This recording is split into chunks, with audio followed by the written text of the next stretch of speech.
Stop using your pain as a weapon.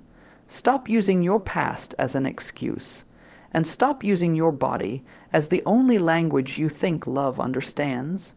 Somewhere along the line, you began to believe that survival means pretending, that strength means hiding, that being loved means being needed even if it breaks you. But hear this, the very thing you're using to protect yourself might be the very thing keeping you from growing. You've been using your pain as a shield. You tell yourself, I've been through too much to trust again. So you build walls so high that no one can climb them, and then you wonder why you feel so alone. Pain isn't meant to be your home, it's meant to be your teacher. Every heartbreak, every disappointment, every betrayal was not meant to define you, but to refine you, to teach you who deserves a seat at your table, and who does not. Then there's your past, that old movie you keep replaying. You use it to justify why you can't change, why you can't believe again, why you keep attracting the same kind of people. But the truth is, the past only has power because you keep feeding it your present. The moment you stop using your past as a reference point and start using it as a lesson, you'll begin to heal. You'll begin to see that not everyone is meant to hurt you. Some are meant to help you rebuild. And lastly, stop using your body as your voice. You are more than the curves you show, the attention you attract, or the validation you chase. You are not just seen, you are meant to be understood. You are not just desired, you are meant to be valued. When you use your body to speak what your soul is too afraid to say, you silence your worth. You become addicted to moments instead of meaning. There's a deeper power in stillness, in grace, in knowing who you are even when no one is watching. The most powerful energy in any room is the one that doesn't need to prove itself. You don't need to perform to be loved. You just need to be. Stop using temporary things to heal permanent wounds.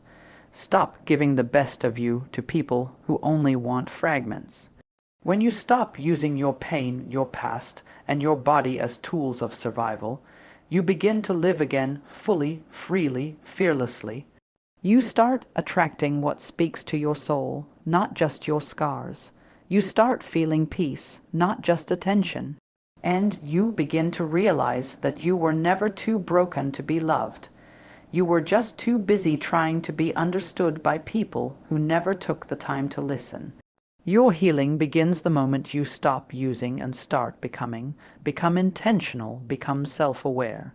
Become the version of yourself who no longer runs from love, but walks toward it with clarity, with strength, with grace. Because when you stop using what hurts you to define you, you finally allow what heals you to find you. Pain should never be the prison you live in. It should be the teacher that shapes your strength. Yet, so many of us wear our pain like armor, believing it's the only thing keeping us safe. We confuse self-protection with isolation, thinking that if we just stay guarded long enough, we won't be hurt again. But what we don't realize is that in trying to avoid pain, we also block out love, connection, and peace. Pain was never meant to be your identity. It was meant to be your reminder that you survived something that once tried to break you. The moment you start treating pain as a life sentence instead of a lesson, you begin to live half alive, protecting yourself from both harm and happiness. Every wound carries a whisper, a quiet truth waiting to be heard. Pain is a messenger, not a master. It doesn't come to punish you, but to awaken you. It teaches you where you gave too much, where you ignored yourself, and where your boundaries were not honored. When you see pain this way, you stop resenting it and start learning from it. But when you let it trap you, when you hold on to it as a reason to distrust everyone or expect the worst from life, you hand your power over to the very thing that once hurt you. Pain becomes the filter through which you see the world, and everything that could have healed you becomes another threat to protect yourself from. You can't build a future while clinging to old fears. You can't receive love when you're still measuring every new heart by the ones that broke you.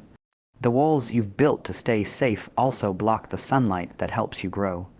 Yes, those walls were needed once. Maybe they kept you from falling apart when you were fragile. But now they are keeping you from becoming whole. Healing doesn't mean pretending it didn't hurt. It means refusing to let what hurt you define the rest of your life. It's choosing to believe that pain can make you wiser, softer, more compassionate, not colder, not harder, not unreachable. There's a quiet kind of courage in letting go of the shield, in allowing yourself to be seen again, to trust again, to hope again. You don't need to protect yourself from love. You need to protect yourself from fear. Fear tells you that vulnerability is weakness. Fear tells you that caring will only end in disappointment. But love, real love, grounded love, thrives in openness. It's not about never being hurt again. It's about knowing you'll be okay even if you are. Pain loses its power when you realize you are bigger than what happened to you. The lessons stay, but the suffering fades when you stop feeding it with your focus. Every scar tells a story, but it doesn't have to be a sad one. It can be a story of rebirth, of rediscovery, of strength earned through surrender. Let your scars remind you of how deeply you can feel and how bravely you can rise. Don't let them convince you that you must always be on guard. There's a difference between wisdom and fear, between awareness and avoidance. Wisdom lets you move forward with discernment. Fear keeps you standing still, mistaking safety for peace. The truth is, you can't protect yourself from pain without also protecting yourself from joy. The heart that shuts out the possibility of being hurt also shuts out the possibility of being loved. When you decide to open again, even after all the times life has disappointed you, that's when real strength shows. You are not fragile because you've been hurt. You're resilient because you're still capable of feeling. Pain was never meant to be a shield. It was meant to be a signal, a reminder that you are alive, evolving, and capable of rising higher than anything that tried to destroy you. Your past is a story, not a sentence. It's the soil where your roots were planted, but it doesn't have to be the cage that holds you back. Too often, people use their past as a justification for why they can't move forward, for why they can't trust, love, dream, or start again. They say, I am this way because of what happened to me, and they stop there. They stop growing, stop believing, stop becoming. But the truth is, your past can explain why you think or act the way you do, yet it doesn't get to define who you must remain. Every experience, whether painful or beautiful, was meant to shape your wisdom, not your worth. When you carry the weight of yesterday into every tomorrow, you give your past power it no longer deserves. You start seeing the world through the lens of your old wounds, measuring new opportunities by old fears, new people by old betrayals, new chances by old failures. The past becomes your reference point for everything, and soon you're living a life built on caution, not courage. You keep saying you've moved on, but the truth is, you've only learned to exist with the burden.